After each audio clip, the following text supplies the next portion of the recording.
Welcome to ITV. ముందుగా headlines చూద్దాం. రేవంత్ సర్కార్ రైతు వ్యతిరేక విధానాలు అవలంబిస్తోందని హరీష్ రావు విమర్శ. రైతు బంధును ఒకే పంటకు కుదించే కుట్ర చేస్తున్నారని మండిపాటు. సోయా, మక్క రైతుల ఖాతాల్లో 48 రోజులైనా డబ్బులు జమ కాలేదని ఆరోపణ.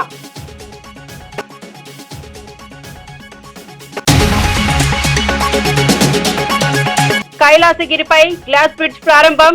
హాజరైన ఎంపీ భరత్, ఎమ్మెల్యే రామకృష్ణబాబు. 7 కోట్లతో గ్లాస్ బ్రిడ్జ్ నిర్మాణం.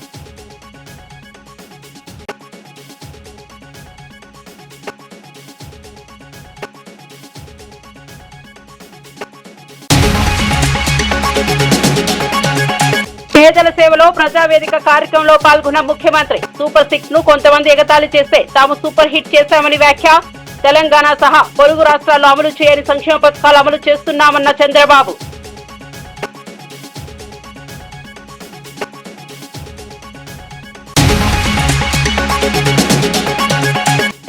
హైదరాబాద్ ఇండస్ట్రియల్ ల్యాండ్ ట్రాన్స్ఫర్మేషన్ ని అమల్లోకి తెచ్చిన ప్రభుత్వం. హెల్త్ పాలసీలో వేల కోట్ల రూపాయల కుంభకోణం ఉందని బీజేపీ ఆరోపణ. హెల్త్ పాలసీ పేరుతో అక్రమాలు జరగకుండా చర్యలు తీసుకోవాలని గవర్నర్ కు విజ్ఞప్తి. పార్లమెంట్ లో డ్రామాలు కాకుండా విధానాలపై చర్చ జరగాలన్న ప్రధాని. విపక్షాలు ఓటమి బాధ నుంచి బయటపడి బాధ్యతాయుతంగా వ్యవహరించాలని సూచన. కొత్తగా ఎన్నికైన యువ ఎంపీలకు మాట్లాడే అవకాశం కల్పించాలని వ్యాఖ్యలు. రాజకీయాల్లో తాను అన్ఫిట్ ఫర్ పాలిటిక్స్ అని చేసిన వ్యాఖ్యలపై హరీష్ రావు తీవ్రంగా స్పందించారు. అన్ఫిట్ నువ్వే, నేను కాదు అని ప్రత్యక్షంగా బట్టి విక్రమార్కను ఉద్దేశించి అన్నారు. సచివాలయంలో ఆర్థిక మంత్రుల ఛాంబర్ ముందే కాంట్రాక్టర్లు ధర్నాలు చేసే పరిస్థితి ఇప్పటి వరకు ఎప్పుడూ రాలేదని, బిల్లులు చెల్లించాలంటే 20 నుంచి 30% కమిషన్ తీసుకునే వ్యవస్థను తాను ఎప్పుడూ ప్రోత్సహించలేదని తెలిపారు. ప్రజల డబ్బులతో రాజకీయాలు చేయడం కాంగ్రెస్ కు అలవాటు అయిపోయిందని విమర్శించారు. రాష్ట్ర అభివృద్ధికి తాను చేసిన కృషిని ప్రజలు గుర్తించారని, ఇక మిగతా ఆరోపణలన్నీ రాజకీయ ప్రయోజనాల కోసమే చేస్తున్నారని హరీష్ అన్నారు. ఫిట్ ఫర్ పాలిటిక్స్ అనేటువంటి మాట బట్టి విక్రమార్క గారు నన్ను ఉద్దేశించి మాట్లాడారు. సరే, బట్టి విక్రమార్క గారు అన్నట్టు నేను అన్ఫిటే కావచ్చు. దేంట్లో అన్ఫిట్? నీలాగా ఫైనాన్స్ డిపార్ట్మెంట్లో ఆర్థిక మంత్రిగా పనిచేసినప్పుడు 20%, 30% కమిషన్లు తీసుకోవడం నాకు రాలేదు. దాంట్లో నేను అన్ఫిటే.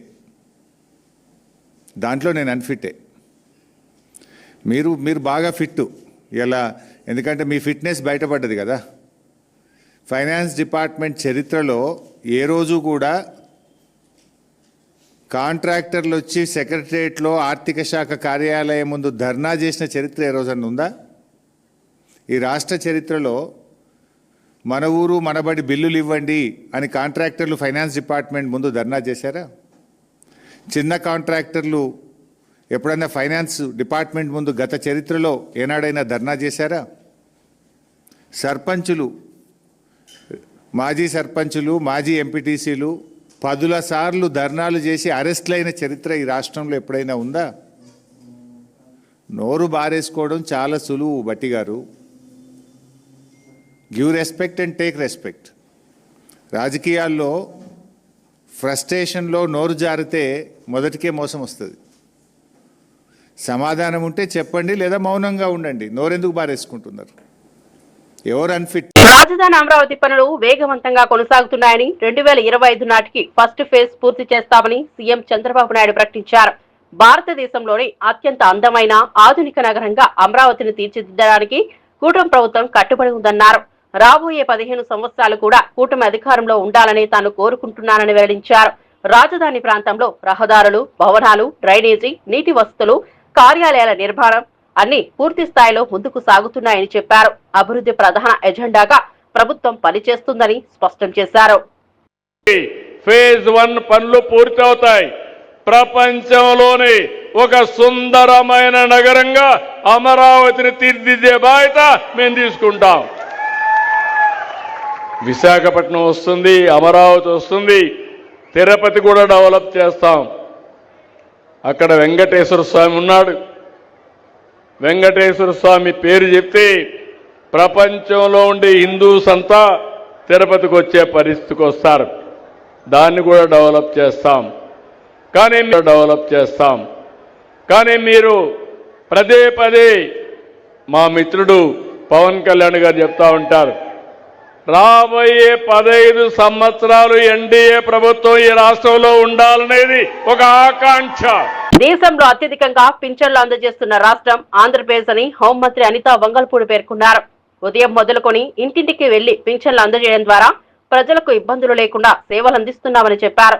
ఒక్క డిసెంబర్ నెలలోనే 63,25,999 మంది లబ్ధిదారులకు పింఛన్లు చేరాయని వివరించారు. వృద్ధులు, వికలాంగులు, ఒంటరి మహిళలు, కూలీలు వంటి వర్గాలకు ప్రభుత్వ మద్దతు ధర ఎంతో అవసరమని, అది సమయానికి అందించడం ప్రభుత్వ బాధ్యత అని తెలిపారు. పూర్తిస్థాయి పారదర్శకతతో పింఛన్ సర్వీసులు అందిస్తున్నామని, జిల్లాల వారీగా మానిటరింగ్ మరింత బలోపేతం చేస్తున్నట్లు మంత్రి తెలిపారు. భారతదేశం మొత్తం మీద చూసుకుంటే పెన్షన్లు కూడా అతి ఎక్కువగా పెన్షన్లు ఇచ్చేది కూడా ఆంధ్రప్రదేశ్లో ఉన్న సంగతి కూడా మనందరికీ కూడా తెలుసు.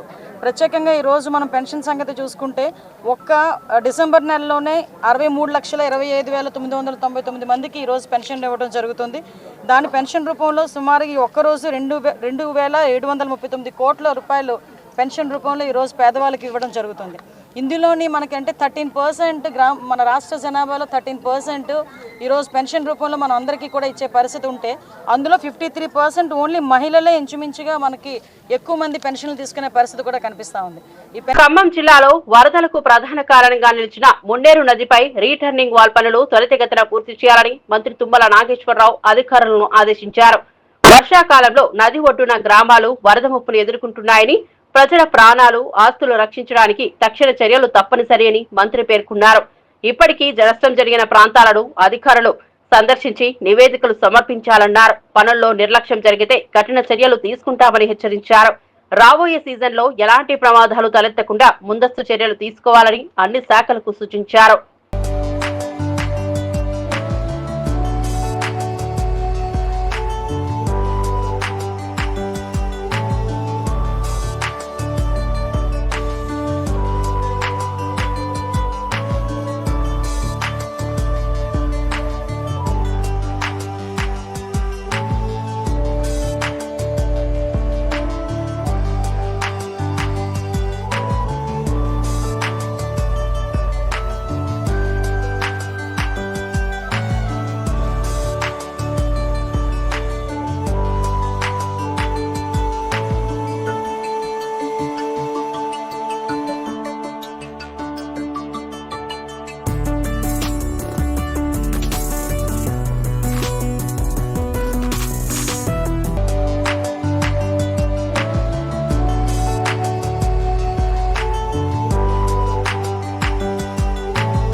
హెల్త్ పాలసీ పేరుతో భారీ స్థాయిలో అక్రమాలు జరుగుతున్నాయని బీజేపీ తీవ్ర ఆరోపణలు చేసింది.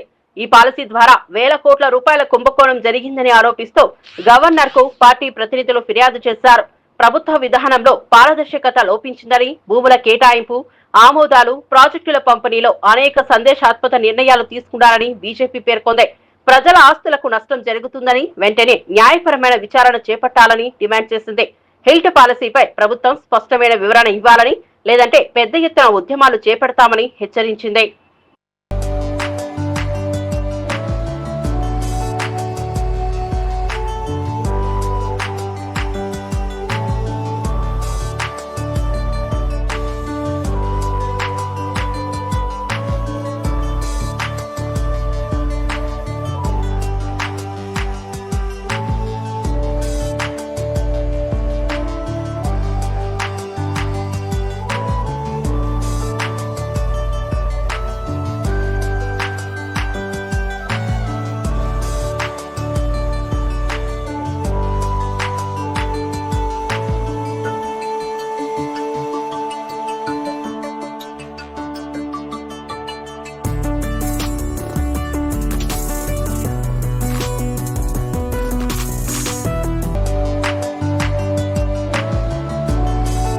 ప్రపంచ ఎయిడ్స్ దినోత్సవం సందర్భంగా Razole community health centre ICDC విభాగం ఆధ్వర్యంలో అవగాహన ర్యాలీ నిర్వహించారు.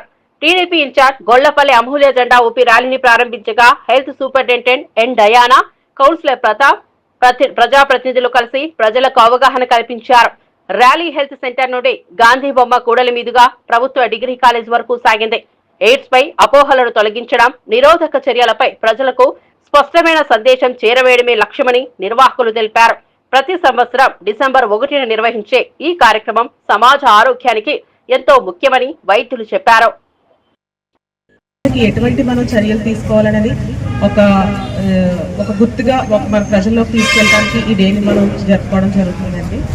మనం 2 decades back HIV syndrome, AIDS గా చెప్పబడుకునే ఈ మాటల వల్ల జరిగిన కుటుంబాలకి జరిగిన అన్యాయాన్ని మనం ఒక్కసారి స్మరించుకుందాము. అలాగే భయభ్రాంతులు కాకుండా ఎలాగ సమాజంలో హెచ్ఐవికి బారిన పడిన వాళ్ళు కూడా మనం యాక్సెప్ట్ చేయాలి, ఆ సిచ్యువేషన్ యాక్సెప్ట్ చేయాలి. ఇది ఒకరి ద్వారా ఒకరికి, ఒక బ్రీతింగ్ ద్వారానో లేదంటే టచ్ ద్వారానో ఈ సిండ్రోమ్ అనేది అటాక్ అవ్వదు అని ఆల్మోస్ట్ జనాల్లో ఒక అవగాహన ఉంది. బట్ సోషల్ మూవింగ్ లో కూడా వాళ్ళకి మనం కొంచెం కోఆపరేట్ చేయాలి. 90% of this HIV syndrome human deficiency, immune deficiency అనేది జరుగుతుంది. వాటి వల్ల వాళ్ళు రకరకాల ఎక్కువ ఇన్ఫెక్షన్స్ కి ప్రోన్ అయ్యే పాసిబిలిటీ ఉంటుంది. దీనికి యాక్చువల్ వ్యాక్సినేషన్ అనేది లేకపోయినప్పటికీ హెపటైటిస్ బి లేదు అంటే ఇన్ఫ్లుయెన్జా వ్యాక్సినేషన్స్ తీసుకోవటం వల్ల కొన్ని రోగ నిరోధక శక్తి అనేది మనం పెంచగలుగుతాం. ఇటువంటి అవగాహన మన డాక్టర్స్ 100% వాళ్ళు చేసిన, మనం కూడా సోషల్ రెస్పాన్సిబిలిటీగా తీసుకొని చాలా తక్కువ మంది పాపులేషన్ అయితే నాకు తెలిసి ఈ హెచ్ఐవి ద్వారా ఇప్పుడు ఉన్నారు. బట్ ఉన్న వాళ్ళు కూడా మనం యాక్సెప్ట్ చేసి రియాలిటీలో వాళ్ళకి కొంచెం కోఆపరేషన్ ఇచ్చి ఇది పూర్తిగా 100% ఎరాడికేట్ అయ్యేలాగా ప్రభుత్వం చర్యలు తీసుకుంటుంది. సోషల్ రెస్పాన్సిబిలిటీ కూడా మనం కూడా తీసుకొని దీన్ని యాక్సెప్ట్ చేసి ప్రజలకు మనం కొంచెం అవగాహన కలిగించి వాళ్ళకి తోడ్పాటుగా ఉండాలని నేను మనస్ఫూర్తిగా కోరుకుంటున్నాను.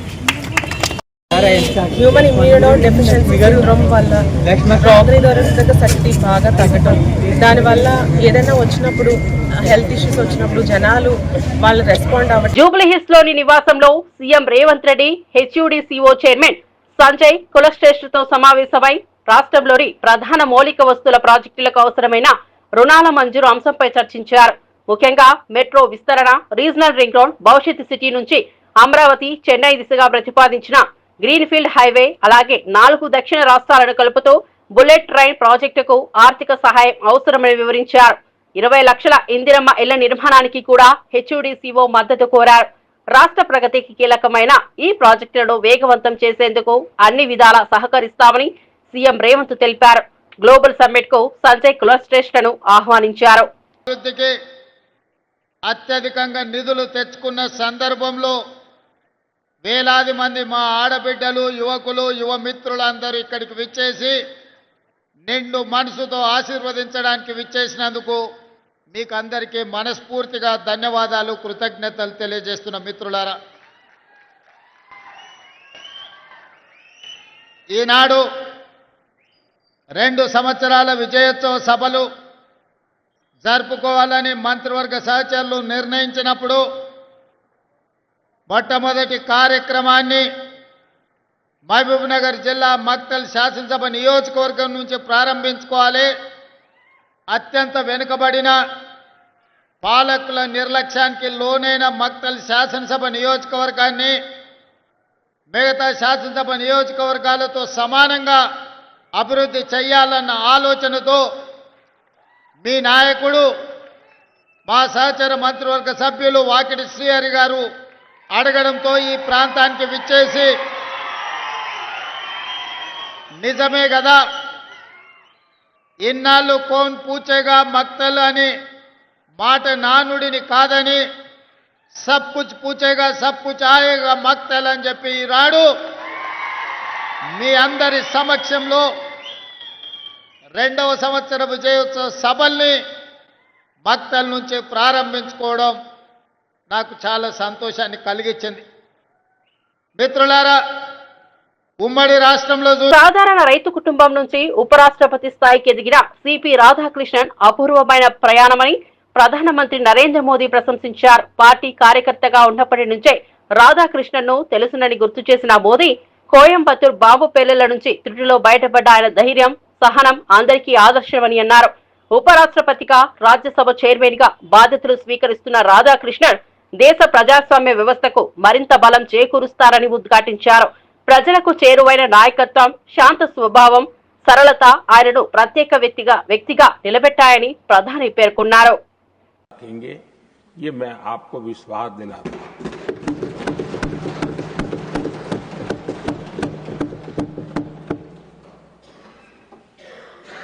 हमारे सभापति जी एक सामान्य परिवार से आ रहे हैं, किसान परिवार से निकले हैं और पूरा जीवन समाज सेवा के लिए समर्पित किया है। समाज सेवा ये उनकी निरंतरता रही है। राजनीतिक क्षेत्र उसका एक पहलू रहा है, लेकिन मुख्य धारा समाज सेवा की रही है। समाज के प्रति समर्पित होकर के जितना कुछ अपने युवा काल से लेकर अब तक वो करते आए हैं, करते रहे हैं, वो हम सभी समाज सेवा के प्रति रुचि रखने वाले लोगों के लिए एक प्रेरणा है, एक मार्गदर्शन है। ఇట్వా తుఫాన్ ప్రభావంతో శ్రీకాళహస్తి పట్టణంలో ఎడతెరిపి లేని వర్షం కురుస్తోంది. ఆలయాన్ని దర్శించుకునేందుకు వచ్చే భక్తులు వర్షంలో తడుస్తూ ఆవరణలోకి చేరడానికి తీవ్ర ఇబ్బందులు పడుతున్నారు. పరిసర ప్రాంతాల్లో నీరు చేరే పరిస్థితులను పరిశీలిస్తూ స్థానిక అధికారులు అప్రమత్తంగా వ్యవహరిస్తున్నారు. చెరువులు, కాలువలు నిండిపోవడంతో జల ప్రవాహం పెరిగే అవకాశాన్ని దృష్టిలో ఉంచుకుని ముందస్తు చర్యలు చేపట్టారు.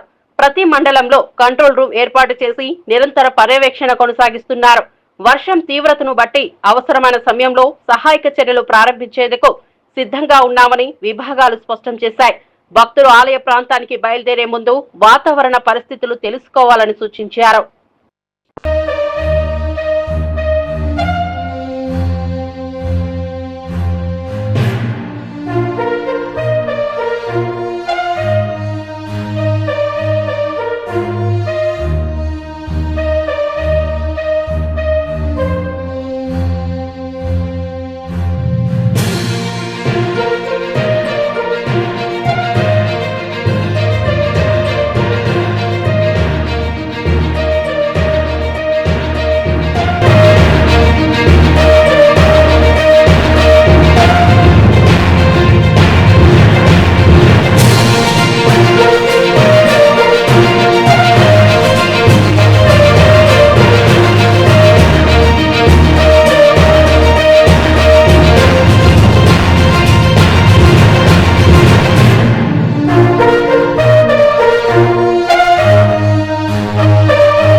శీతాకాల సమావేశాలను కేవలం 15 రోజులకు పరిమితం చేయడంపై తీవ్ర అభ్యంతరం వ్యక్తం చేసిన భువనగిరి ఎంపీ చామల కిరణ్ కుమార్ రెడ్డి దేశ భద్రత, ఢిల్లీ కాలుష్యం, ప్రజాస్వామ్య పరిరక్షణ, రాష్ట్రాల ఆర్థిక భద్రత వంటి అత్యంత కీలక అంశాలపై సమగ్ర చర్చ జరగాలని డిమాండ్ చేశారు. తెలంగాణకు రావాల్సిన నిధులు, ప్రకృతి విపత్తుల సహాయం వంటి అంశాలపై కేంద్రం వైఖరిని ప్రశ్నిస్తామని స్పష్టం చేశారు. విపక్ష ఎంపీలతో కలిసి పార్లమెంట్లో బలమైన పోరాటం చేస్తామని తెలిపారు. ప్రజల ప్రయోజనాలను కాపాడడం తమ ప్రాధాన్యత అని చామల పేర్కొన్నారు. డిసెంబర్ వింటర్ సెషన్ లో ఏమాత్రము చర్చలు జరగొద్దనే విధంగానే పెట్టినట్టుగా కనపడుతుంది. ఎందుకంటే ఈరోజు భారతదేశంలో చాలా ఇష్యూస్ మీద చర్చించాల్సిన అవసరం ఉంది ఈ పార్లమెంట్లో. ఎందుకంటే సెక్యూరిటీ అనేది, ప్రజల కోసం సెక్యూరిటీ అనేది ఒక అంశం, మొదటి అంశం. ఎందుకంటే ప్రజలకు ఈరోజు ఎర్రకోట దగ్గరనే బాంబ్ బ్లాస్ట్ జరిగే పరిస్థితి వస్తే మరి హోమ్ అఫేర్స్ ఏం చేస్తున్నట్టు? మరి ఇది జరగాలి కదా చర్చ. దాంతోపాటు ఈరోజు డెమోక్రసీ మీద సెక్యూరిటీ అంటే ఏదైతే ఓటు హక్కును వినియోగించుకునే పరిస్థితి ఉన్నప్పుడు ఎస్ఐఆర్ పేరిట మీరు ఎంతో మంది ఓటు హక్కులను కాలరాసే ప్రయత్నం చేసి మీరు అధికారంలో పర్మనెంట్ గా ఉండాలన్న ఆలోచనతో ముందుకు పోయే విధంగా ఉంది. అంటే దాని గురించి కూడా ఈరోజు సెక్యూరిటీ ఆఫ్ డెమోక్రసీ అంటారు.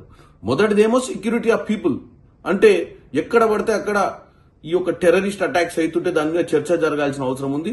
పార్లమెంట్ అనే దగ్గరనే కదా చర్చ చేయాల్సింది. మరి మీరు 15 రోజులల్లా మొత్తం పార్లమెంట్ పెట్టి దాన్ని ఆపాలనే ప్రయత్నిస్తారు. మూడో అంశం కూడా చెప్తా, సెక్యూరిటీ ఆఫ్ హెల్త్. నిన్న సాయంత్రం నేను ఢిల్లీలో కాలు పెట్టేటప్పటికి 7 గంటలకు కాలు పెడితే అప్పుడు ఏక్యూఐ లెవెల్ చెక్ చేస్తే 272 ఉంది. వారం రోజుల క్రితం 390 దాకా రీచ్ అయినట్టుగా చెక్ చేసిన నేను. అంటే ఎటు పోతున్నాం మనం? అంటే దీని మీద చర్చ జరగొద్దా? ఇట్లనే ఉంచుదామా ఈ ఢిల్లీ నగరాన్ని, ఇంకా వేరే నగరాలని భారతదేశంలో? వీటి గురించి చర్చ జరగాల్సిన అవసరం ఉంది.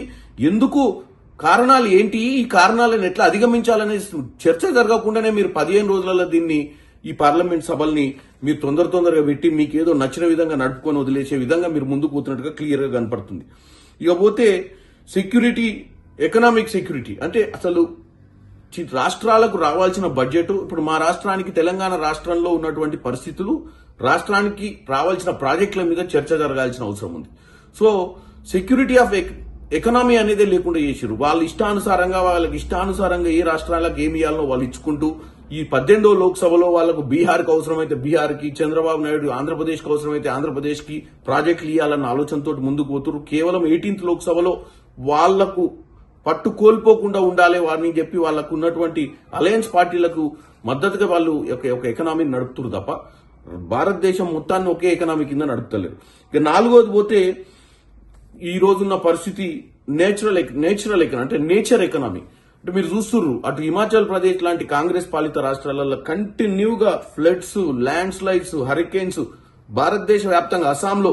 మరి ఇవన్నీ కూడా ప్రజలకు ఈ రోజు ఫ్లడ్స్ ప్రతి దగ్గర, నిన్న తమిళనాడు, అంతకుముందు ఆంధ్రప్రదేశ్, ప్రతి దగ్గర, ఈవెన్ తెలంగాణలో కూడా ప్రతి దగ్గర ఆర్థికంగా నష్టపోయి రైతులు ఇప్పుడు ఫ్లడ్ రిలీఫ్ ఫండ్స్ కోసం అందరం అడుగుతున్నాం. విశాఖ నగరంలోని ప్రసిద్ధ పర్యాటక కేంద్రం కైలాసగిరిపై నిర్మించిన 7 కోట్ల విలువైన గ్లాస్ బ్రిడ్జ్ ని ఎంపీ శ్రీ భరత్, మేయర్ పీలా శ్రీనివాసరావుతో కలిసి ప్రారంభించారు. ఈ కార్యక్రమానికి MLA Velagapudi Ramakrishna Babu, VMRDA chairman Pranav Gopal కూడా హాజరయ్యారు. అద్భుతమైన సముద్ర దృశ్యాలను, నగర అందాలను ఎత్తైన స్థానం నుంచి గ్లాస్ బ్రిడ్జ్ పై నిలబడి వీక్షించడం పర్యాటకులకు ప్రత్యేక అనుభూతిని ఇస్తోందని స్థానికులు ఆనందం వ్యక్తం చేస్తున్నారు. విశాఖ పర్యాటక రంగాన్ని మరింత బలోపేతం చేసే ప్రాజెక్టుగా ఇది నిలుస్తుందని అధికారులు పేర్కొన్నారు.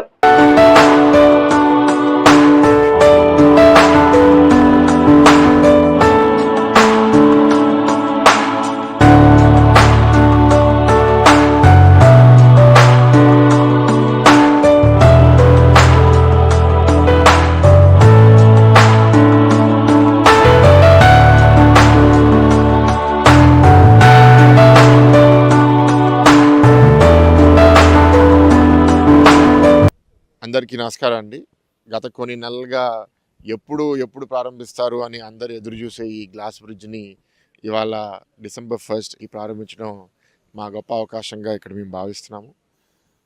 వెలగపూడి రామకృష్ణ గారు స్థానిక ఎమ్మెల్యే, విఎంఆర్డీఏ చైర్మన్ ప్రణవ్, మా మేయర్ పీలా శ్రీనివాస్ గారు, విఎంఆర్డీఏ కమిషనర్ తేజ్ భరత్ గారితో కలిసి ఈ బ్రిడ్జ్ కట్టిన టీము మాకు ఇప్పుడే డీటెయిల్స్ కూడా ఇచ్చారు. భారతదేశంలో అతిపెద్ద గ్లాస్ బ్రిడ్జ్, 55 మీటర్ల లెంత్, దాంట్లో 35 మీటర్లు క్యాంటిలివర్ స్ట్రక్చర్లో బయటికి రావడము. అందుకే మీరు దాని మీద నడిస్తే కూడా కొంచెం క్యాంటిలివర్ మీద ఉన్న ఎక్స్పీరియన్స్ కొంత ఊగినట్టు కూడా అనిపిస్తుంది. ఒక వండర్ఫుల్ అద్భుతం.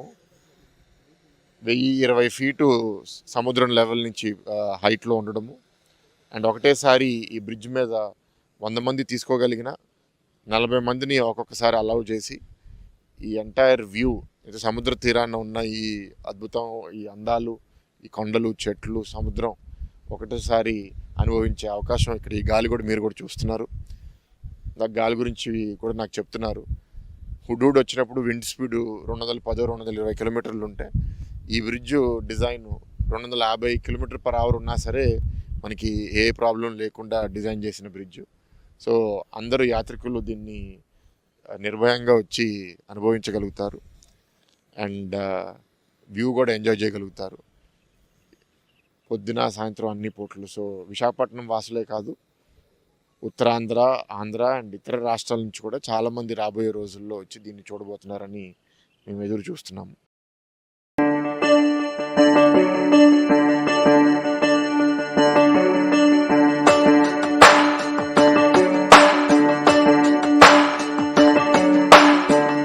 వార్త వివరాల్లోకి వెళ్తే, బీహార్ లో జరిగిన తాజా ఎన్నికల్లో ప్రజలు భారీ సంఖ్యలో పోలింగ్ కేంద్రాలకు చేరుకుని ఓటు హక్కును వినియోగించడం ప్రజాస్వామ్య బలమని ప్రధాని నరేంద్ర మోదీ ప్రశంసించారు.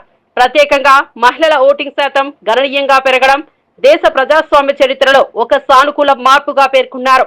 వికసిత్ భారత్ లక్ష్యంతో ముందుకు సాగుతున్న దేశం పట్ల ప్రపంచం చూపుతున్న ఆసక్తి, భారత బుద్ధిని గమనిస్తున్న తీరు ప్రజల విశ్వాసం బలోపేతం చేస్తోందని మోదీ అన్నారు. ప్రజల చైతన్యం, ప్రజాస్వామ్య పట్ల నిబద్ధత ఎన్నికల్లో స్పష్టంగా ప్రతిఫలించిందని తెలిపారు. बहनों की जो भागीदारी बढ़ रही है, ये अपने आप में एक नई आशा, नया विश्वास पैदा करती है.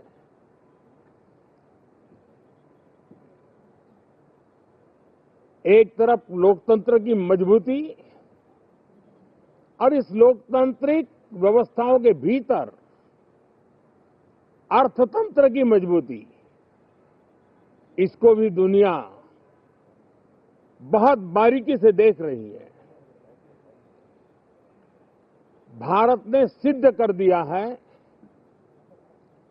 Democracy can deliver. जिस गति से आज भारत की आर्थिक स्थिति नई ऊंचाइयों को प्राप्त कर रही है, विकसित भारत के लक्ष्य की ओर जाने में ये हमें नया विश्वास तो जगाती है, नई ताकत भी देती है. साथियों, ये सत्र संसद देश के लिए क्या सोच रही है, संसद देश के लिए क्या करना चाहती है, संसद देश के लिए क्या करने वाली है, इन मुद्दों पर केंद्रित होनी चाहिए. विपक्ष भी अपना दायित्व निभाएं,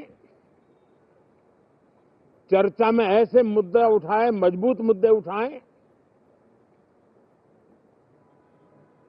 पराजय के निराशा में से बाहर निकल करके आए. और दुर्भाग्य है कि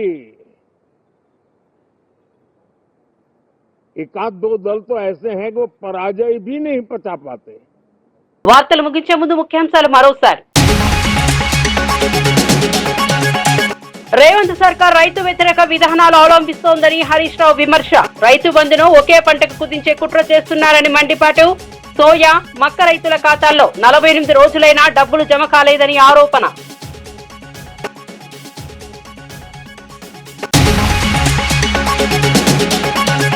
కైలాసగిరిపై గ్లాస్ బ్రిడ్జ్ ప్రారంభం. హాజరైన ఎంపీ భరత్, ఎమ్మెల్యే రామకృష్ణబాబు. 7 కోట్లతో గ్లాస్ బ్రిడ్జ్ నిర్మాణం.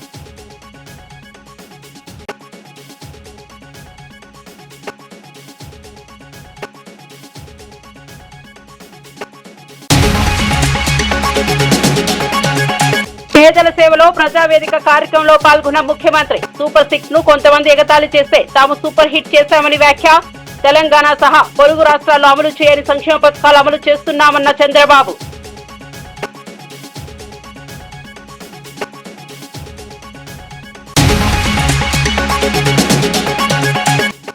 హైదరాబాద్ ఇండస్ట్రియల్ ల్యాండ్స్ ట్రాన్స్ఫర్మేషన్ ని అమల్లోకి తెచ్చిన ప్రభుత్వం.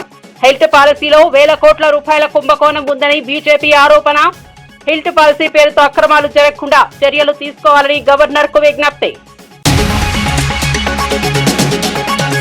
పార్లమెంట్ లో డ్రామాలు కాకుండా విధానాలపై చర్చ జరగాలన్న ప్రధాని. విపక్షాలు ఓటమి బాధ నుంచి బయటపడి బాధ్యతాయుతంగా వ్యవహరించాలని సూచన.